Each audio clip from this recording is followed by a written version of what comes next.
Welcome to Mysuru. ನಮ್ಮ ಮನೆಗೆ ಸ್ವಾಗತ. ಬನ್ನಿ ಬನ್ನಿ ನಮ್ಮ ಮನೆಯೊಳಗೆ ಬನ್ನಿ.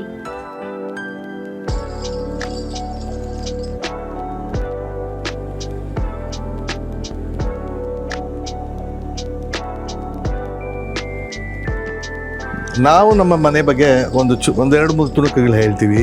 ನಮ್ಮ ಡ್ರೀಮ್ ಹೌಸ್ ಅಂದರೆ ನಮಗೆ ಅಂತ ಕಟ್ಟಿಸ್ಕೊಂಡ ಒಂದು ಚಿಕ್ಕ ಕುಟೀರ.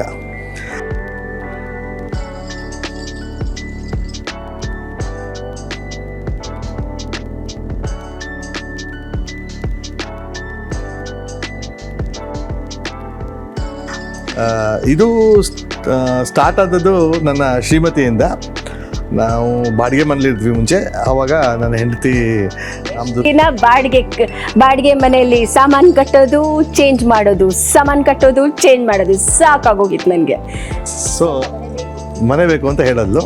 ಹಾಗೆ ನಾನು ಇಲ್ಲಿ ಒಂದು ಜಾಗ ತಗೊಂಡು ಮನೆ ಕಟ್ಸೋಕ್ಕೆ ಸ್ಟಾರ್ಟ್ ಮಾಡಿದ್ವಿ.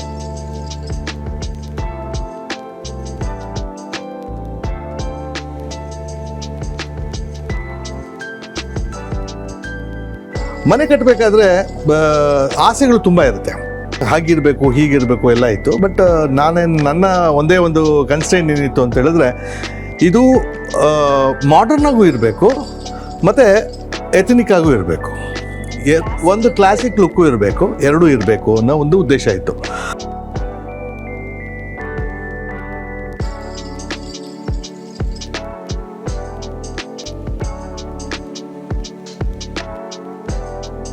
ಮನೆ ಕಟ್ಟಬೇಕಾದ್ರೆ ಐಡಿಯಾ ಇದ್ದಿದ್ದು ಈ ಸಬ್ಜೆಕ್ಟ್ಗೆ, ಅಂದರೆ ಒಂದೊಂದು ವಸ್ತುಗಳಿಗೆ ಇಷ್ಟಿಷ್ಟೇ ಖರ್ಚು ಮಾಡಬೇಕು ಅನ್ನೋದು ಒಂದು ಮೊದಲೇ ಪ್ರೀ ಬಜೆಟ್ ಮಾಡಿಕೊಂಡಿದ್ದೆ. ಮೇ ಬಿ ಒಂದು 5-10% ಈ ಕಡೆ ಆ ಕಡೆ ಆಗುತ್ತೆ ಅಂತ ಗೊತ್ತಿತ್ತು. ಬಟ್ ಸ್ಟಿಲ್ ಬಜೆಟ್ ಅಂತೂ ಮಾಡಿಕೊಂಡಿದ್ದೆ.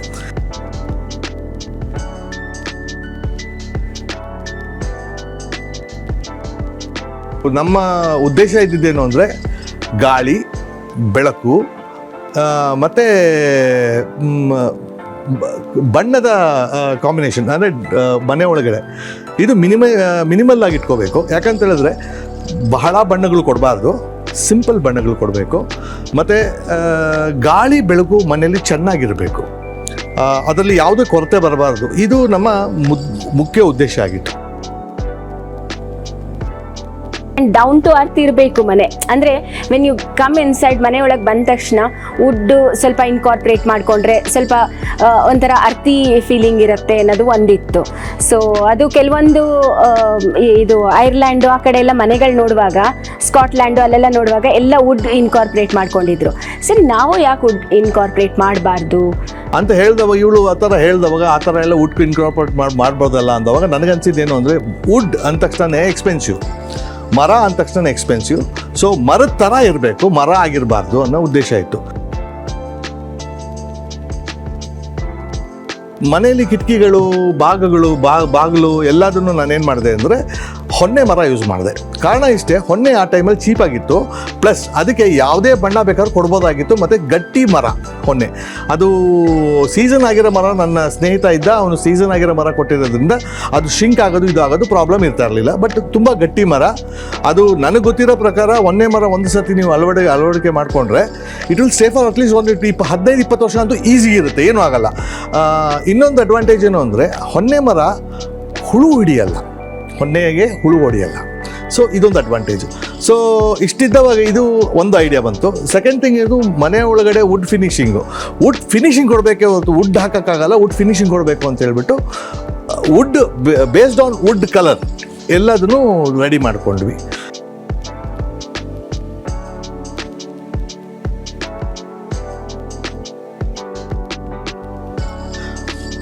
ಬಟ್ ಟೀಕ್ ವುಡ್ ಹಾಕಲೇಬೇಕು ಅನ್ನೋ ಒಂದು ಉದ್ದೇಶಕ್ಕೆ ಮೇನ್ ಡೋರು ಮತ್ತು ದೇವ್ರ ಮನೆ ಎರಡನ್ನ ಮಾತ್ರ ಟೀಕ್ ವುಡ್ ಯೂಸ್ ಮಾಡಿದ್ವಿ. ಅದು ಬೆಸ್ಟ್ ಟೀಕ್ ವುಡ್, ಅವತ್ತು ದಿನ ಸಿಕ್ಕಿರೋಂಥದ್ದು ಬೆಸ್ಟ್ ಟೀಕ್ ವುಡ್ ಯೂಸ್ ಮಾಡಿದ್ವಿ.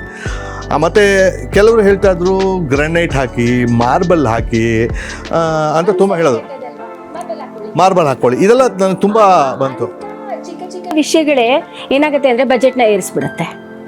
ಮಾರ್ಬಲ್ಲು ಮತ್ತು ಗ್ರನೈಟ್ಗೂ ಟೈಲ್ಸ್ಗೂ there's a lot of difference. So ಅಂಥ ಕೆಲವೊಂದೆಲ್ಲ ಸ್ವಲ್ಪ ಹಿಡಿದು ಎಲ್ಲ ಮಾಡಿದ್ರಿಂದ ಒಂದು ಈಗ ನಾವು ಏನಂತಂದು ಹೇಳಿದ್ರೆ ಎಲ್ಲಿ ಗ್ರನೈಟ್ ಬೇಕೋ ಅಲ್ಲಿ ಮಾತ್ರ ಗ್ರನೈಟ್, ಎಲ್ಲಿ ಟೈಲ್ಸ್ ಹಾಕಕ್ಕೆ ಸಾಧ್ಯನೋ ಅಲ್ಲಿ ಇವತ್ತಿನ ದಿನ ಟೈಲ್ಸು ಮಾರ್ಬಲ್ಗಿಂತ ತುಂಬ ಚೆನ್ನಾಗಿರೋ ಟೈಲ್ಸ್ ಬಂದಿದೆ. ಆದರೆ ಡಿಫ್ರೆನ್ಸ್ ಏನು ಅಂತ ಹೇಳಿದ್ರೆ ಅಜಗಜ ಅಂತಾರ. ನೀವು ಮಾರ್ಬಲ್ನ ಲೇಯಿಂಗ್ಗೆ ಎಷ್ಟು ದುಡ್ಡು ಕೊಡ್ತೀರೋ ಅದರಲ್ಲಿ ಟೋಟಲ್ ಫ್ಲೋರಿಂಗ್ ಮುಗ್ದೋಗುತ್ತೆ. ಮಾರ್ಬಲ್ ದುಡ್ಡು ಬೇರೆ, ಹಾಕೋದಕ್ಕೆ ಎಷ್ಟು ಕೊಡ್ತೀರೋ ಅಷ್ಟೊಂದು ಟೈಲ್ಸ್ ಫುಲ್. ಬಟ್ ಡಿಸಡ್ವಾಂಟೇಜ್ ಯಾವ ಡಿಸಡ್ವಾಂಟೇಜು ಇಲ್ಲ. ಯಾಕಂತ ಹೇಳಿದ್ರೆ ಇನ್ಫ್ಯಾಕ್ಟ್ ಮಾರ್ಬಲಲ್ಲಿ ಡಿಸಡ್ವಾಂಟೇಜ್ ಇದೆ. ಕಾರಣ ಇದ್ದರೆ ಮಾರ್ಬಲಲ್ಲಿ ಒಂದು ಚೂರು ಕಾಫಿ ಚೆಲ್ತು ಅಥವಾ ಏನೇ ಚೆಲ್ತು ಅಂದ್ರೂ ಇಮಿಡಿಯೇಟಾಗಿ ಒರೆಸ್ಬೇಕು. ಒರೆಸ್ದಿಲ್ಲ ಅಂದರೆ ಹಾಗೆ ಉಳ್ಕೊಂಬಿಡುತ್ತೆ, ಕರೆ ಉಳ್ಕೊಂಬಿಡುತ್ತೆ. ಆ್ಯಂಡ್ ಸೆಕೆಂಡ್ ಥಿಂಗ್, ಮಾರ್ಬಲ್ನ ಚೇಂಜ್ ಮಾಡೋದು ತುಂಬ ಕಷ್ಟ, ಮಾಡೋಕ್ಕಾಗೋದೇ ಇಲ್ಲ. Because you have spend lot of money, ತುಂಬ ಹಣ ಖರ್ಚು ಮಾಡಿರ್ತೀರ. ಸೊ ಅದಕ್ಕೆ ನಾವೇನು ಮಾಡಿದ್ವಿ, ಟೈಲ್ಸ್ ಹಾಕಾಕ್ತೇವೆ, ಮಾರ್ಬಲ್ ಥರ ಇರೋ ಟೈಲ್ಸ್ ಹಾಕಿದ್ವಿ. ಸೊ ನಮ್ಮ ಮನೆಯಲ್ಲಿ ಟೋಟಲಾಗಿ ಎಲ್ಲ ಟೈಲ್ಸ್ ಪ್ಲಸ್ ಎಲ್ಲಿ ಗ್ರನೈಟ್ ಬೇಕೋ ಅಲ್ಲಿ ನಾನು ಬ್ಲ್ಯಾಕ್ ಗ್ಯಾಲಕ್ಸಿನ ಗಟ್ಟಿ ಕಲ್ಲನ್ನ ಹಾಕಿದೆ. ಮತ್ತು ಕಿಚನ್ನು, ರೂಮ್ಸು ಎಲ್ಲದಕ್ಕೂ ರೂಮ್ಸ್, ಎಸ್ಪೆಷಲಿ ರೂಮ್ಸಲ್ಲಿ ವುಡ್ ಫಿನಿಶಿಂಗ್ ಕೊಡ್ತಾ ಇರೋದ್ರಿಂದ ವುಡ್ ಫಿನಿಶ್ ಮಾರ್ಬಲ್ಸ್ ಹಾಕಿದೆ. ಇದು ಒಂದು ಕಾನ್ಸೆಪ್ಟ್ ಇತ್ತು, ಇವ್ರು ಹೇಳ್ತಾ ಇದ್ರು ಮರನೇ ಹಾಕ್ಸೋಣ, ನಮ್ಮ ರೂಮಿಗೆ ಹಾಕ್ಸ್ಕೊಳ್ಳೋಣ, ಕೆಳಗಡೆ ಫ್ಲೋರಿಂಗ್ ಮರ ಹಾಕೋಣ ಅಂತ. ಬಟ್ ನಮ್ಮಲ್ಲಿ ಮರ ತುಳಿಯಲ್ಲ. ಯಾವುದೇ ಮರ ಆದ್ರೂ ನೀವು ನೋಡಿರ್ಬೋದು, ಹೊಸ್ಲಾಗಲಿ ಎಂತಾಗಲಿ ಮರ ಫಸ್ಟು ತುಳಿಯೋದಿಲ್ಲ. ಹಾಗಿದ್ದಾಗ ಮರನ ಯಾಕೆ ನಾವು ತುಳಿಯೋದು ಬೇಡ. ಅದು ಮರದ ಥರ ಇರೋವಂಥ ಟೈಲ್ಸು, ಅದನ್ನು ಹುಡುಕಿ ಕೊನೆಗೆ ಮರದ ಥರ ಇರೋವಂಥ ಟೈಲ್ಸೇ ಸಿಕ್ತು, ಅದು ಹಾಕಿದ್ವಿ. ಮತ್ತು ಹೊರಗಡೆ ಎಂಟ್ರೆನ್ಸಲ್ಲಿ ನಮಗೆ ಅಟ್ಲೀಸ್ಟ್ ಒಂದು 2 ಕಾರ್ಗೆ ನಿಲ್ಲಿಸೋ ಅಷ್ಟು ಜಾಗ ಬೇಕು. ಮತ್ತು ಇನ್ನೊಂದೇನು ಅಂತ ಹೇಳಿದ್ರೆ ಸೆಟ್ ಬ್ಯಾಕ್ಸು ಇದೆ. ಸೊ ಈಗಿನ ಪರಿಸ್ಥಿತಿಯಲ್ಲಿ ಸೆಟ್ ಬ್ಯಾಕ್ ಪರಿಸ್ಥಿತಿ ತುಂಬ ಜಾಸ್ತಿ ಇದೆ. ಸೊ ಸೆಟ್ ಬ್ಯಾಕ್ಸು ಬಿಡಬೇಕಾಗಿತ್ತು, ಸೆಟ್ ಬ್ಯಾಕ್ಸು ಬಿಟ್ಟಂಗೆ ಆಗುತ್ತೆ. ಮತ್ತು ಮುಂದೆ ಜಾಗನೂ ಇರುತ್ತೆ. ಸೈಡಲ್ಲಿ ನನ್ನ ಶ್ರೀಮತಿಗೆ ಮರ ಗಿಡ ಬೆಳೆಸೋದಕ್ಕೆ ಜಾಗನೂ ಇರುತ್ತೆ ಅನ್ನೋ ದೃಷ್ಟಿಯಿಂದ ಮುಂದೆ ಆಲ್ಮೋಸ್ಟ್ 20 ಅಡಿಯಷ್ಟು ಜಾಗ ಬಿಟ್ವಿ ಫ್ರಂಟಲ್ಲಿ. ಅದು ಹಿಂದ್ಗಡೆ ನಾವು ಕಟ್ಕೊಂಡ್ವಿ. ಬಟ್ ಮನೆ ನೋಡೋದಕ್ಕೆ 60-40 ಕಟ್ಟಿದ್ರು ಸಹಿತ ನಿಮಗೆ ನೋಡಿದ್ರೆ ನಿಮಗೆ ಗೊತ್ತಾಗೋದಿಲ್ಲ ಇದು 60-40ನ ಇನ್ನೂ ದೊಡ್ಡ ಸೈಟ್ ಅನ್ಸುತ್ತೆ. But it is just 60-40 pillars. ಮನೆಗೆ ಪಿಲ್ಲರ್ಸ್ ಇಲ್ಲದೆ ಮನೆಗಳಾಗಲ್ಲ. ನನ್ನ ಮನೆಯಲ್ಲಿ 28 ಪಿಲ್ಲರ್ ಇದೆ. ಈ 28 pillars including the load bearing pillars ಯಾವುದೂ ಕಾಣಿಸಲ್ಲ. ಕಾರಣ ಇಷ್ಟು, ಎಲ್ಲ ಕನ್ಸೀಲ್ಡ್ ಮಾಡಬೇಕು ಅಂತ ಹೇಳಿದೆ. ಸೊ ಹಂಗಂತ ಹೇಳ್ಬಿಟ್ಟು ಎಲ್ಲ ಕನ್ಸೀಲ್ಡ್ ಆಗಿಬಿಟ್ಟಿದೆ ಅಂದ್ರೆ ಎಲ್ಲ ಕನ್ಸೀಲ್ಡ್ ಆಗಿದೆ. ಕೆಲವೊಂದು ಕನ್ಸೀಲ್ಡ್ ಆಗದೆ ಇರೋದನ್ನ ನಾವು ಅದನ್ನು ಬೇರೆ ಥರ ಯುಟಿಲೈಸ್ ಮಾಡಿ ಕನ್ಸೀಲ್ಡ್ ಮಾಡಿದ್ದೀವಿ ಮನೆಯಲ್ಲಿ. ಇದು ನಮ್ಮ ಮೇನ್ ಉದ್ದೇಶ ಆಗಿತ್ತು. ತುಂಬ ಹಿಂದೆ ನಮ್ಮ ಮನೆಯಲ್ಲಿ ಏನಂತದ್ದು ಅಂದರೆ ಈಸಿ ಚೇರ್ ಅನ್ನೋದು ಇರೋದು. ಅಂದರೆ ಈ ಬಟ್ಟೆ ಹಾಕಿರೋರು, ಬಟ್ಟೆ ಮೇಲೆ ನಮ್ಮ ತಂದೆಯವರು ಸಂಜೆ ಹೊತ್ತಾಯಿತು ಅಂತ ಹೇಳಿದ್ರೆ ಕಾಫಿ ಇಟ್ಕೊಂಡು ಅದರಲ್ಲಿ ಕೂತ್ಕೊಂಡು ಇಟ್ ವಾಸ್ ಸೋ ಈಸಿ. ಎಷ್ಟು ಕಂಫರ್ಟಬಲ್ ಆಗಿರೋದು ಅಂತ ಹೇಳಿದ್ರೆ ಇಟ್ ವಾಸ್ ಮಲ್ಕೋಬೋದು, ಅದ್ರ ಮೇಲೆ ಮಲ್ಕೋಬೋದಾಗಿತ್ತು. ಬಟ್ ಈಗ ಆ ಬಟ್ಟೆ ಹಾಕ್ಕೊಳ್ಳೋದು ಎಲ್ಲ ತುಂಬ ಹಳೇದಾಗಿದ್ದರಿಂದ ನನ್ನ ಸ್ನೇಹಿತ ಒಬ್ಬ ಕೇರಳಲ್ಲಿದ್ದಾನೆ, ಅವನು ಈ ಥರ ಚೇರ್ಸ್ ಮಾಡ್ತಾ ಇದ್ದ. This is totally made out of ಟೀಕುಡ್ಡಿಂದ ಮಾಡಿರೋಂಥದ್ದು. ಕೆಳಗಡೆ ಇದು ಕೊಟ್ಟಿದ್ದಾರೆ, ಸಪೋರ್ಟ್ ಕೊಟ್ಟಿದ್ದಾರೆ. ಇದು either way it can be a chair, easy chair and acupuncture chair ಆಗುತ್ತೆ. ಇದು ಕೂತ್ಕೊಂಡವಾಗ ಏನಾಗುತ್ತೆ ಅಂದರೆ ನಿಮ್ಮ ಬೆನ್ನಿನ ಎಲ್ಲ ನರಗಳು ಟಚ್ ಆಗುತ್ತೆ. ಟಚ್ ಆದವಾಗ ನಿಮಗೆ ಯು ಫೀಲ್ ಮೋರ್ ಕಂಫರ್ಟಬಲ್, ಭಾಳ ಕಂಫರ್ಟಬಲ್. ಕೂತ್ಕೊಂಡು ತೋರಿಸ್ತೀನಿ ನಿಮಗೆ. ಸೊ ಆ್ಯಂಡ್ ಮೋರ್ ಓವರ್ ಇನ್ನೊಂದೇನಿತ್ತು ಅಂತ ಹೇಳಿದ್ರೆ ರಾಕಿಂಗ್ ಚೇರ್ಗೂ ಇದಕ್ಕೂ ನಾನು ರಾಕಿಂಗ್ ಚೇರ್ ಯಾಕೆ ತೊಗೊಳ್ಳಿಲ್ಲ, ಇದೇ ಯಾಕೆ ತೊಗೊಂಡೆ ಅಂದರೆ ರಾಕಿಂಗ್ ಚೇರ್ ರಾಕ್ ಆಗಬೇಕಾದ್ರೆ ಮಕ್ಕಳು ಮರಿ ಏನಾದ್ರು ಕೈ ಕಾಲಿಟ್ಟರೆ ಕೈ ಮೇಲೆ ಹತ್ತವಾಗ ಕಟ್ಟಾಗೋಗುತ್ತೆ. So this chair it's not a rocking chair but it is a easy chair. You can push ಮಾಡಿ ಮಲ್ಕೋಬೋದು. ನೀವು ಬೇಕಾದ್ರೆ ಮಲ್ಕೋಬೋದು ಪ್ಲಸ್ ಕೂತ್ಕೋಬೋದು, ಪೇಪರ್ ಓದ್ಬೋದು. ಈ ಕಡೆ ಪೇಪರ್ ಇಟ್ಕೊಳ್ಳೋಕೆ ಜಾಗ ಇದೆ, ಇಲ್ಲಿ ಕಪ್ಸ್ ಇಟ್ಕೊಳ್ಳೋಕೆ ಜಾಗ ಇದೆ.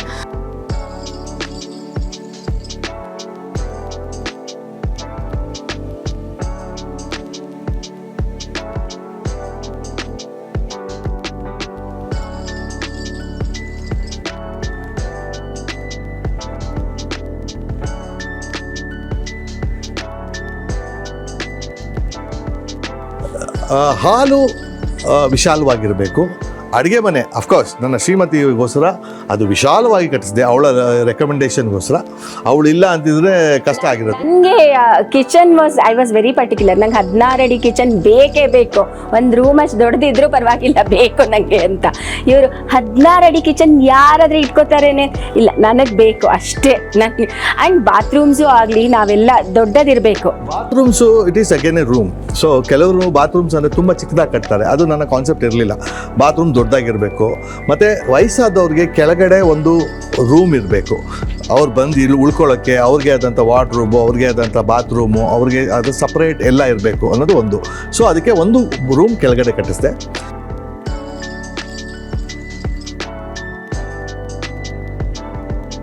ಒಂದು ಮನೆಗೆ ಮೆಟ್ಲು ಅಂತ ಹೇಳಿದ್ರೆ ಮಕ್ಕಳು ಹತ್ತುತ್ತವೆ, ಚಿಕ್ಕ ವಯಸ್ಸಾದವರು ಹತ್ತಾರೆ, ಮತ್ತು ಹತ್ತೋದಕ್ಕೂ ಬಹಳ ಸುಲಭವಾಗಿರಬೇಕು ಅನ್ನೋ ದೃಷ್ಟಿಯಿಂದ ನೀವು ನೋಡ್ಬೋದು ಇಲ್ಲಿ ಮೆಟ್ಲಿಗೆ ಒಂದು ಪಾದಕ್ಕಿಂತ ಜಾಸ್ತಿ ನಿಮಗೆ ಸ್ಪೇಸ್ ಕೊಟ್ಕೊಂಡಿದ್ದೀನಿ.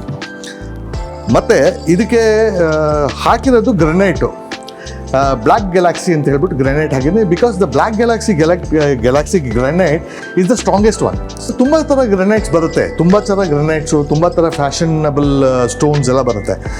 ನಾವು ತುಂಬ ಸಿಂಪಲಾಗಿ ಇಟ್ಕೋಬೇಕು ಅಂತೇಳಿ ಬ್ಲ್ಯಾಕ್ ಗ್ರಾನೈಟ್ ಹಾಕಿದ್ದೀವಿ. ಇದು ಗ್ಯಾಲಕ್ಸಿ ಬ್ಲ್ಯಾಕ್ ಅಂತ ಹೇಳ್ತಾರೆ. ಮತ್ತು ವುಡ್ ಬಂದು ಕೆಲವರು ಏನು ಮಾಡ್ತಾರೆ ಅಂದರೆ ವುಡ್ ಕೊಡ್ತಾರೆ, ಕೆಲವರು ಸ್ಟೀಲ್ ಹಾಕ್ತಾರೆ.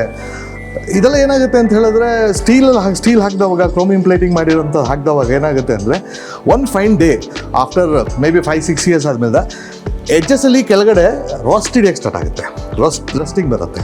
ಸೊ ಆ ರಸ್ಟಿಂಗ್ ಬಂದಾಗ ಏನು ಮಾಡಬೇಕು, either you must remove the total thing and chromium ತಿರ್ಗಾ ಮಾಡಿಸ್ಬೇಕಾಗಿ ಬರುತ್ತೆ. ಮತ್ತು ಅದು ಸ್ಟ್ರೆಂತು ಇರೋದಿಲ್ಲ.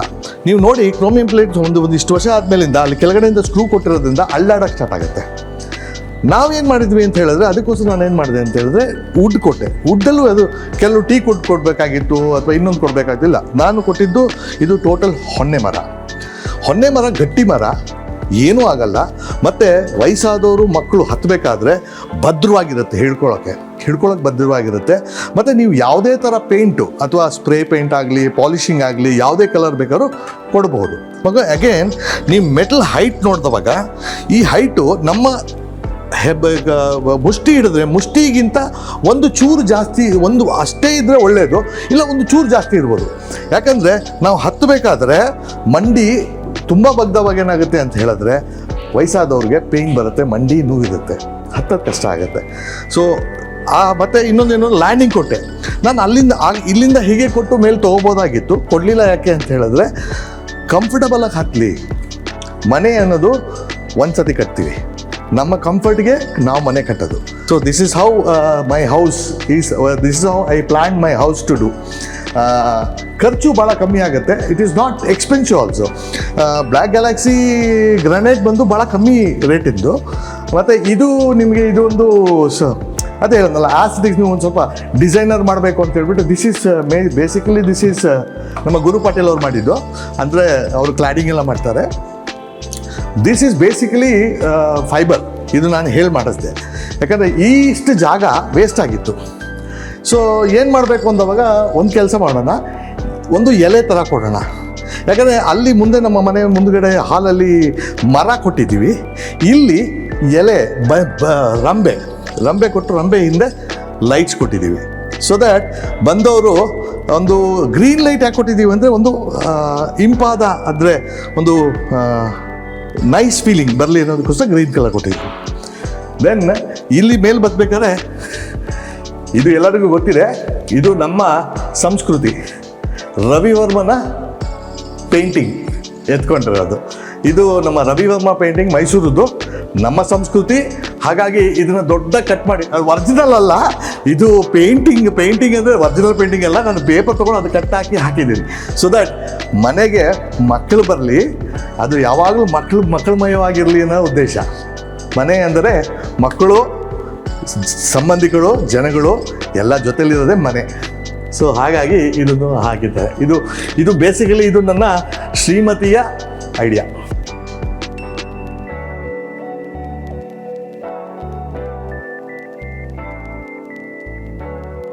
ನೋಡಿ, ಇದು ನಮ್ಮ ಫಸ್ಟ್ ಫ್ಲೋರ್. ಓಕೆ, ಇಲ್ಲಿ ಒಂದು ಡಿಫ್ರೆನ್ಸ್ ಏನು ಮಾಡಿದ್ದೀನಿ ಅಂತ ಹೇಳಿದ್ರೆ, ನಿಮಗೆ ಇಲ್ಲಿ ಮೆಟ್ಲು ಹತ್ತುವಾಗ ಇದನ್ನು ಸ್ಟ್ರೈಟ್ ತೊಗೋಬೋದಾಗಿತ್ತು. ಸ್ಟ್ರೈಟ್ ತೊಗೊಂಡಿದ್ರೆ ಇಷ್ಟು ಜಾಗ ವೇಸ್ಟ್ ಆಗೋದು. ಸೊ ಹಾಗಾಗಿ ಏನೇನು ಮಾಡಿದೆ ನಾನು, ಈ ಜಾಗ ಯುಟಿಲೈಸೇಷನ್ ಆಗಲಿ ಅಂತ ಹೇಳ್ಬಿಟ್ಟು ಕ್ರಾಸ್ ಆಗಿ ತೊಗೊಂಡಿದ್ದೀನಿ. ಸೊ ದಟ್ ಇಷ್ಟು ಜಾಗ ನನಗೆ ಇಲ್ಲಿ ಸ್ಪೇಸ್ ಸಿಗುತ್ತೆ, ಓಡಾಡೋಕ್ಕೆ ಸ್ಪೇಸ್ ಜಾಸ್ತಿ ಸಿಗುತ್ತೆ. ಇಲ್ಲಿ 2 ರೂಮ್ ಮೇಲ್ ಕಟ್ಟಿಸಿದೆ. ಮಧ್ಯದ ಫಸ್ಟ್ ಫ್ಲೋರಲ್ಲಿ 2 ರೂಮ್ ಬರುತ್ತೆ. ಒಂದು ಮಾಸ್ಟರ್ ಬೆಡ್ರೂಮ್ ನಮ್ಮದು, ವಿಚ್ ಈಸ್ ಇನ್ ಕುಬೇರಸ್ಥಾನ. And another one room it is in other side, ನನ್ನ ಮಗಂದು.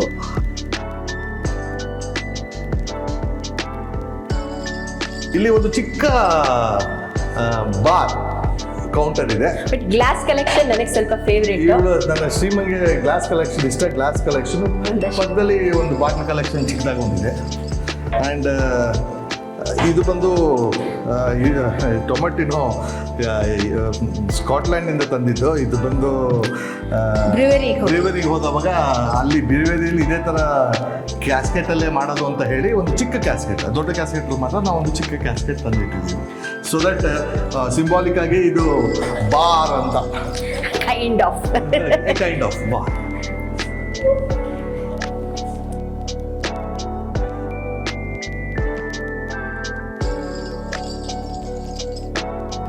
ಇಲ್ಲಿ ಹೋಮ್ ಥಿಯೇಟರ್ ಆ್ಯಂಡ್ ಸಿಟ್ಔಟ್.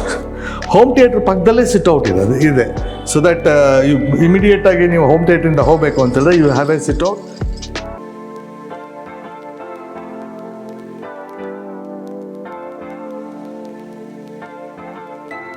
ಈ ಜಾಗ ನಮ್ಮದು ಯೋಚನಾ ಮಂದಿರ ಎಲ್ಲ ಮಂದಿರ. ಇದು ಕಾಡಹರಟೆ ಹೊಡಿಲಿಕ್ಕೂ ಜಾಗ, ಮಾತಾಡ್ಲಿಕ್ಕೂ ಜಾಗ. ರಾತ್ರಿ ಅಟ್ಲೀಸ್ಟ್ ಒಂದು ಹಾಫ್ ಆನ್ ಅವರ್ ಇಲ್ಲಿ ಕೂತ್ಕೊಳ್ಳದೆ ನಾವು ಮಲ್ಕೊಳ್ಳೋದಿಲ್ಲ. ಒಂದು ಏನೋ ಕಾಡಹರಟೆ ಮಾತಾಡ್ತೀವಿ. ಅವತ್ತಿನ ದಿನ ಏನೇನಾಗಿದೆ ಅನ್ನೋದನ್ನು ಒಂದೊಂದ್ಸತಿ ಮೆಲ್ಕು ಹಾಕ್ತೀವಿ. ಬೇಜಾರಿದ್ದರೆ ಬೇಜಾರಾಗಿರ್ತೀವಿ. ಸೊ ರಾಜಕೀಯ ಎಲ್ಲ ಮಾತಾಡ್ತೀವಿ. ಮನೆ ಕಡೆಯಲ್ಲಿ ಹುಣಸೆಹಣ್ಣು ಆಗೋಗಿದೆ, ಬೇಳೆ ಆಗೋಗಿದೆ ಅಂತಲೂ ಹೇಳ್ತಾಳೆ. ಇಲ್ಲೇ ಮಾತಾಡ್ತೀವಿ. ಸೊ ಪ್ಲೀಸ್ ಆ್ಯಕ್ಚುಲಿ ಹೇಳಬೇಕು ಅಂತೇಳಿ ಅಥವಾ ಸಿಟ್ಔಟ್ ಕಟ್ಸ್ಬೇಕಾದ್ರೆ ಆ ಜಾಗ ಯಾಕೆ ವೆರಿ ಪರ್ಟಿಕ್ಯುಲರ್ ಆಗಿ ಸ್ಪೇಷಿಯಸ್ ಆಗಿದೆ, ಅದು ನನ್ನ ಜಾಗ. ಅದು ನಾನು ಸಾಯಂಕಾಲದ ಹೊತ್ತು ಹೋಗಿ ಅಲ್ಲಿ ಚಿಲ್ ಮಾಡೋಕ್ಕೆ ಅದೇ ಜಾಗ ನಂದು. ಸೊ ಅಲ್ಲಿ ಅದು ಕಟ್ಟಿಸಿದೆ. ಅದಾದ ಮೇಲಿಂದ ಆಯಿತು, ಅದೊಂದು. ಸೆಕೆಂಡ್ ಬಂದು ಅದ್ರ ಮೇಲೆ ಹೋದವಾಗ ನನ್ನ ಶ್ರೀಮತಿಗೆ ಬುಕ್ ಸ್ಟಾಲ್ ಬೇಕು. ಬುಕ್ ಓದೋ ಚಟ ಜಾಸ್ತಿ. ನಾನು ಓದ್ತೀನಿ, ಅವಳು ತುಂಬ ಬುಕ್ಸ್ ಓದ್ತಾಳೆ. ಅದಕ್ಕೆ ಒಂದು ಚಿಕ್ಕದಾಗಿ ಒಂದು ಲೈಬ್ರರಿ, ಅದ್ರ ಜೊತೆಲಿ ಒಂದು guest room attached guest room. ಅದರಿಂದ ಹೊರಗಡೆ ಹೋದವಾಗ ಸಿಟ್ಟಿಂಗ್ ಏರಿಯಾ ಅಂತ ಹೇಳಿದ್ರೆ, ಈ ಚಿಕ್ಕ ಒಂದು 25ಕ್ಕೆ ಒಂದು 16 ಜಾಗ ಇದೆ.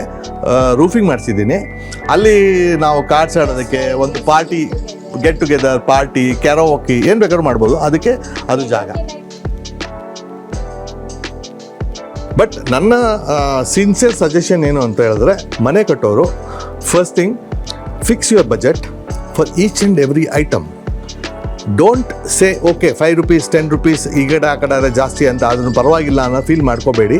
ಕಾರಣ ಇಷ್ಟೇ, ನೀವು 10-15 ರೂಪಾಯಿ ನೀವೇ ಎಕ್ಸ್ಟೆಂಡ್ ಮಾಡೋಕ್ಕೆ ರೆಡಿ ಇದ್ದವಾಗ ಅದು 10-15 ಆಗಲ್ಲ, 30-35 ಆಗುತ್ತೆ. ಎರಡನೇದು ಬಂದು ನೀವು ಯು ಡೋಂಟ್ ಥಿಂಕ್ ದಟ್ ಇದೇ ಥರ ಇರಬೇಕು, ಆ ಮನೇಲಿದೆ, ನಮ್ಮ ಮನೇಲಿ ಈ ಥರ ಇರಬೇಕು, ಅವ್ರ ಮನೇಲಿದೆ ಅದೇ ಥರ ನಮ್ಮನೇಲಿ ಇರಬೇಕು. ಬೇಡ, ನಿಮಗೆ ಏನು ಬೇಕೋ ಅದು ನೀವು ಮಾಡ್ಕೊಳ್ಳಿ. ನಿಮಗೆ ಏನು ರಿಕ್ವೈರ್ಮೆಂಟ್ ಇದೆಯೋ ಅಷ್ಟು ಮಾತ್ರ ಮಾಡ್ಕೊಳ್ಳಿ. ಇಲ್ದಿರೋ ರಿಕ್ವೈರ್ಮೆಂಟ್ ಮಾಡೋಕ್ಕೆ ಹೋಗ್ಬಿಡಿ, ದಯವಿಟ್ಟು ವೇಸ್ಟ್. ಅಂದರೆ ಎಲ್ಲ ಮುಗಿಸ್ಬಿಟ್ಟು ಒಳಗಡೆ ಬನ್ನಿ. ಮುಗಿಸ್ದೇ ಬಂದರೆ ನೀವು ಮುಗಿಸಲ್ಲ ಅದನ್ನು. ಅದು ಡೆಫಿನೆಟ್ಟಾಗಿ ಅದನ್ನು ಕಂಪ್ಲೀಟ್ ಮಾಡೋಕ್ಕೆ ಸಾಧ್ಯ ಇಲ್ಲ. ನೀವು ಅನ್ಕೋಬೋದು ಮಾಡ್ಬೋದು, ಚಿಕ್ಕ ವಸ್ತು ಅಂತ ಹೇಳಿದ್ರೆ ಮಾಡ್ಬೋದು ಅನ್ಕೋಬೋದು, ಮಾಡೋಕ್ಕಾಗಲ್ಲ. ಆ್ಯಂಡ್ ಎಲೆಕ್ಟ್ರಿಕಲಲ್ಲಿ ಬಂದವಾಗ ಸ್ವಿಚಸ್ ಎಲ್ಲ ತುಂಬ ಚೆನ್ನಾಗಿರೋ ಸ್ವಿಚಸ್ ಬಂದಿದೆ. ಏನು ಎಲೆಕ್ಟ್ರಿಕಲ್ಲು ಮತ್ತು ಆಟೋಮೈಸೇಷನ್ನು ಎಲ್ಲ ಇದೆ. C everything comes under A cost. And second thing, nothing is durable for long time, long run. ನಮ್ಮ ತಾತ ಮಾಡಿದ್ದು, ನಮ್ಮ ಅಜ್ಜ ಮಾಡಿದ್ದು ಸ್ವಿಚಸ್ಸೇ ಇವತ್ತಿಗೂ ವರ್ಕ್ ಆಗ್ತಾ ಇದೆ ಹೊರತು, ಈಗ ಹೊಸ ಸ್ವಿಚಸ್ಸು 3 ವರ್ಷ 4 ವರ್ಷದ ಮೇಲೆ ವರ್ಕ್ ಆಗಲ್ಲ, ಚೇಂಜ್ ಮಾಡಬೇಕಾಗ್ತಿರುತ್ತೆ. ನಾನು ತೊಗೊಂಡಿದ್ದು ಎಲ್ಲ ಲಿಗ್ರ್ಯಾಂಡ್, ಆದ್ರೂ ಎಲ್ಲ ಹಾಳಾಗಿದೆ. ಚೇಂಜ್ ಮಾಡಲೇಬೇಕಾಗುತ್ತೆ. ಸೊ ಹಾಗಾಗಿ ಯು ಡೋಂಟ್ ಫಿಕ್ಸೇಸ್ ಆನ್ ಎನಿವನ್. ಅವ್ರ ಮನೇಲಿದೆ, ನಾವು ಇವ್ರ ಮನೇಲಿದೆ, ನಾವು ಅದು ಮಾಡಬೇಕು ಅನ್ಕೋಬೇಡಿ. ನಿಮ್ಮ ಮನೆಗೆ ಏನು ಬೇಕು ಅದು ನೀವು ಮಾಡಿ. ಆ್ಯಂಡ್ ಒಂದು ಇತ್ತು ನನಗೆ, ಏನು ಅಂದರೆ ಎಲ್ಲರೂ ಅಂದರೆ ನಮ್ಮ ಫ್ಯಾಮ್ಲಿಯಲ್ಲಿ ಸ್ವಲ್ಪ ಎಲ್ಲರೂ ಇದಾಗಿದ್ದಾರೆ, ನಾವು ಯಾಕೆ ದೊಡ್ಡ ಮನೆ ಕಟ್ಟಬಾರ್ದು ಅಂತ. ಅಫ್ಕೋರ್ಸ್ ಕಟ್ಟಿದ್ವಿ ಇವಾಗ. ಆದರೆ ಆ್ಯಕ್ಚುಲಾಗಿ ಹೇಳಬೇಕು ಅಂದರೆ, to be frank with you, ನನ್ನ ಜೋಬು ದೊಡ್ಡದಾಗಿತ್ತು, ಕಟ್ಟಿಬಿಟ್ಟೆ. ದಯವಿಟ್ಟು ಚಿಕ್ಕ ಸಂಸಾರ ಆಗಿದ್ದರೆ ದಯವಿಟ್ಟು ಖಂಡಿತ ಚಿಕ್ಕದಾಗಿ ಮನೆ ಕಟ್ಕೊಳ್ಳಿ. ಕಷ್ಟ ಈಗ ಗೊತ್ತಾಗೋದಿಲ್ಲ, ಮುಂದಕ್ಕೆ ಗೊತ್ತಾಗುತ್ತೆ. ಯಾಕಂತ ಹೇಳಿದ್ರೆ ನಾವು ಕಟ್ಟಿದ್ವಿ, ನಾನು ನನ್ನ ಹೆಂಡತಿ, ನನ್ನ ಮಗ ಮತ್ತು ನನ್ನ ಸೊಸೆ ಬೇರೆ ಇದ್ದಾರೆ. ಇವಾಗ ನಾನು ನನ್ನ ಹೆಂಡತಿ, ನನ್ನ ಜೊತೆಲೇ ಒಂದು ಮನೆ ಇದೆ. ಇಷ್ಟಕ್ಕೆ ನಮಗೆ ಇಷ್ಟು ದೊಡ್ಡ ಮನೆ, 5 ಬೆಡ್ರೂಮ್ ಮನೆ ಬೇಕಾ? ನಮ್ಮ ಕೆಲಸದವಳು ಯಾವತ್ತಾದ್ರು ರಜಾ ಕೊಟ್ಟರೆ ನಮ್ಮ ಮನೆ ಹಾಳಾಯಿತು. ಅವತ್ತಿನ ದಿನ 2 ದಿವಸದಲ್ಲಿ ಮನೆ ನೋಡೋಕ್ಕಾಗೋದಿಲ್ಲ, ಕ್ಲೀನ್ ಮಾಡ್ಲಿಕ್ಕೆ ಆಗೋದೇ ಇಲ್ಲ. ಆ ಏಜ್ ರೆಂಟ್ ಇದೆಯೋ ಅಷ್ಟೇ ಕಟ್ಕೊಳ್ಳಿ. ಇದ್ರೆ ಪಾಕೆಟಲ್ಲಿ ದುಡ್ಡು ಇಟ್ಕೊಳ್ಳಿ. Very nice, very correct. ಇದ್ರೆ ಪಾಕೆಟಲ್ಲಿ ದುಡ್ಡು ಇಟ್ಕೊಳ್ಳಿ. ನಮಗೋಸ್ಕರ ನಮ್ಮ ಮನೆ. ಬಟ್ ನಾವು ಮಾಡಿದ್ವಿ ಆ ಕೆಲಸನ, ನಾವು ಮಾಡಿರೋ ತಪ್ಪನ್ನು ದೊಡ್ಡದಾಗ ಕಟ್ಟಬೇಕು ಅಂತ ಒಂದು ಕಿಚ್ಚಿತ್ತು, ಆ ಕಿಚ್ಚಿಗೋಸ್ಕರ ಕಟ್ಟಿದ್ವಿ. But not worth it. ಇವತ್ತು ಕಿಚ್ಚು ನಮಗೆ ಹಚ್ಕೊಂಡಿದೆ. ಕ್ಲೀನಿಂಗ್ ಕಷ್ಟ ರೀ.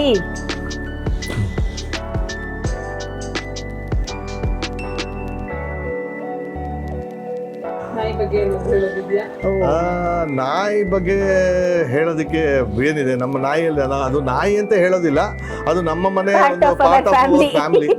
ನನ್ನ ಹೆಂಡತಿ ನನಗಿಂತ ಜಾಸ್ತಿ ನಾಯಿಗೆ ಇಷ್ಟಪಡೋದು. ಮತ್ತೆ ನಾನು ಊಟ ಮಾಡಿದ್ದೀನೋ ಇಲ್ವೋ ಅಂತ ಕೇಳ್ತಾಳೋ ಇಲ್ವೋ, ಫಾರಿನ್ ಹೋದ್ರೆ ಅವಳು ನಾಯಿ ಊಟ ಮಾಡಿದ್ದೆ ಅಂತ ಗ್ಯಾರಂಟಿ ಕೇಳ್ತಾಳೆ. ಸೊ ಇಲ್ಲ, ನಾಯಿ ಪ್ರೀತಿ ಇವ್ರಿಗೆ ಇವಾಗಿಂದ ಇಲ್ಲ.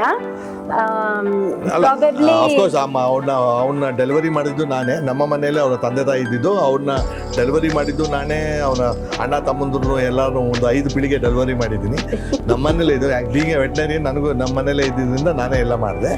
ಸೊ ನಾಯಿ ಒಂದು ಇನ್ಸಿಡೆಂಟ್ ಹೇಳ್ಬೇಕಿದ್ರಲ್ಲಿ, ನಮ್ಮ ಒಂದ್ಸಲಿ ಇವರು ವಿಯೆಟ್ನಾಮ್ಗೆ ಹೋಗಿದ್ರು, ನನ್ನ ಮಗ ಗೋವಾಗೆ ಹೋಗಿದ್ದ. ನಮ್ಮ ಇವಳ ಡ್ಯಾನಿ ಅಮ್ಮನಿಗೆ, ಡೇಸಿ ಅಂತ, ಶಿ ವಾಸ್ 64 ಡೇಸ್ ಆಲ್ರೆಡಿ. 62 ಆಗೋಗಿತ್ತು, 63 ಆಯ್ತು, 64 ಆಯ್ತು, ಲೇಬರ್ಗೆ ಬರ್ತಾ ಇಲ್ಲ. ನನಗೆ ಟೆನ್ಷನ್. 62 to 64 ಆಗುತ್ತೆ. 65th ಡೇ ಕೂಡ she is not ready to go for labour. ಯಾಕೆ ಅಂದ್ರೆ 65th ಡೇ ಇವ್ರು ಬಂದ್ರು, ಅವಾಗ she went for the labour. ನನ್ನನ್ನು ಟ್ರಸ್ಟೇ ಮಾಡಿಲ್ಲ. ನನ್ನ ಮಗ ಬರಬೇಕು, ಇವ್ರು ಬರಬೇಕು, ಆಮೇಲೆ ಡೆಲಿವರಿನೇ ಮಾಡಿಸ್ಕೊಂಡಿದ್ದವಳು. ಯಾಕಂದ್ರೆ ನಾನು ಡೆಲಿವರಿ ಯಾಕಂದ್ರೆ ಅವ್ಳು ಡೆಲಿವರಿ ಮಾಡಿದ್ರೆ 5 ಪಪ್ಪೀಸ್ ಹಾಕ್ತಾರೆ. ಒಂದ್ಸತಿಗೆ 5 ಪಪ್ಪಿ, 7 ಈ ಥರ ಪಪ್ಪೀಸ್ ಹಾಕ್ತಾರೆ. ಅದನ್ನ ತೆಗೆದು ಅಮೆರಿಕನ್ ಕಟ್ ಮಾಡಿ, ಥ್ರೆಡಿಂಗ್ ಮಾಡಿ, ಅದಕ್ಕೆ ವೈಪ್ ಮಾಡಿ ಹಾಲು ಕುಡ್ಸೋದೆಲ್ಲ ಮಾಡ್ತಾ ಇದ್ವಲ್ಲ. ಸೊ ಅದಕ್ಕೆ ಅವಳಿಗೆ ಏನು ಕಾನ್ಫಿಡೆನ್ಸ್, ಅವಳು ಡೆಲಿವರಿ, ನಾನು ಬಂದ ಮೇಲಿಂದ ಡೆಲಿವರಿ ಮಾಡೋದು. ಅದೊಂದೇ ಅಲ್ಲ, ಅವಳು ಮನೆ ಒಳಗಡೆನೆ ಇರ್ತಿದ್ಲು. ಅವಾಗ ಡೆಲಿವರಿ ಆದ್ಮೇಲೆ ಒಂದು ಮರಿ ಏನಾದ್ರೂ ಆ ಕಡೆ ಹೋಗ್ಬಿಟ್ರೆ, ರಾತ್ರಿ ಬಂದ್ ನಮ್ಮನ್ನ ಎಬ್ಬಿಸ್ಬಿಟ್ಟು, ಮರಿ ಆ ಕಡೆ ಹೋಗಿದೆ ತಂದಿ ಕಡೆ ಬಿಡು ಬಂದ್ ಎಬ್ಬಿಸೋಳು, ಮೂತಿಯಿಂದ ತಳ್ಳಿ ಎಬ್ಬಿಸೋಳು. ನನ್ನ ಮರಿ ಆ ಕಡೆ ಹೋಗಿದೆ, ಬಂದು ನೋಡು ಅಂತ ಹೇಳಿ ನಾನು ತಗೊಂಬಂದ್ ಬಿಟ್ರೆ ಅವಳು ತಿರ್ಗಾ ಬಂದು ಕೌಂಟ್ ಮಾಡೋಳು. ನಾನು ಅನ್ನೋದು ಹಿಂಗೆ ಡಸ್ ಎನಿಮಲ್ ನೋ ಮ್ಯಾಥಮೆಟಿಕ್ಸ್ ಅಂತ 1 2 3 4 5 ಹಿಂಗೆ ಕೌಂಟ್ ಮಾಡೋಳು. ಐ ಡೋಂಟ್ ನೋ, ಬಟ್ ಈಸಿಯಾಗಿ ಕಂಡಿಡ್ಕೊಳ್ಳೋಳು ಒಂದ್ ಮರಿ ಇಲ್ಲ ಅಂತ. ಆದ್ರೆ 15-20 ದಿವಸ ಆದ್ಮೇಲಿಂದ ಓಡೋಗೋಳು, ಹಾಲು ಕೊಡ್ತಾಳೆ, ನೀವು ನೋಡ್ಕೊಳ್ಳಿ ಅಂತ ಬಿಟ್ಬಿಟ್ಟು ಅಷ್ಟೇ. 15 ಡೇಸ್ ಮ್ಯಾಕ್ಸಿಮಮ್ 20 ಡೇಸ್ ಅದಾದ್ಮೇಲೆ ಹಾಲು ಕೊಡ್ತಾ ಇರಲಿಲ್ಲ, ಓಡೋಗ್ಬಿಡೋಳು. ನೀವು ನೋಡ್ಕೊಳ್ಳಿ ಅಂತ ಸೆರ್ಲಾಕ್ ತಿನ್ಸು, ಹಾಲು ಕುಡ್ಸು, ನೋಡ್ಕೊ. ಕಾಲಿಗೆ ಚಕ್ರ ಕಟ್ ಕಳಿಸಿದ್ರು ಅಂತ ಹೇಳು. ನೆಕ್ಸ್ಟ್ ಮದುವೆ ಮಾಡಬೇಕಾದ್ರೆ, ನನ್ನ ಮದುವೆ ಮಾಡಿದವಾಗ ಅವ್ರ ಅಪ್ಪ ಅಮ್ಮ ಆಸ್ತಿ ಕೊಟ್ಟಿಲ್ವೋ ಗೊತ್ತಿಲ್ಲ, ಆದರೆ ಏನು ಕೊಟ್ಟಿಲ್ಲ, ಕಾಲಿಗೆ ಚಕ್ರ ಹಾಕಿ ಕಳಿಸಿದ್ರು. ಸೊ ದ್ಯಾಟ್ ಅವಳಿಗೆ ಫಾರಿನ್ ಸುತ್ತಬೇಕು ಅನ್ನೋದು, ಅವಳ ದೇಶ ಸುತ್ತಬೇಕು ಅನ್ನೋದು ಭಾಳ ಆಸೆ. ಅವಳ ಬಕೆಟ್ ಲಿಸ್ಟ್ ನೀವು ನೋಡಿಬಿಟ್ರೆ, ಮೋಸ್ಟ್ಲಿ ಬಕೆಟ್ ಲಿಸ್ಟ್ ಫಿಲಮ್ ಇತ್ತು, ಒಂದು ಬಂದಿತ್ತು, ಅದು ಇವಳು ಸೈಡ್ ಹೊಡಿಯುತ್ತೆ.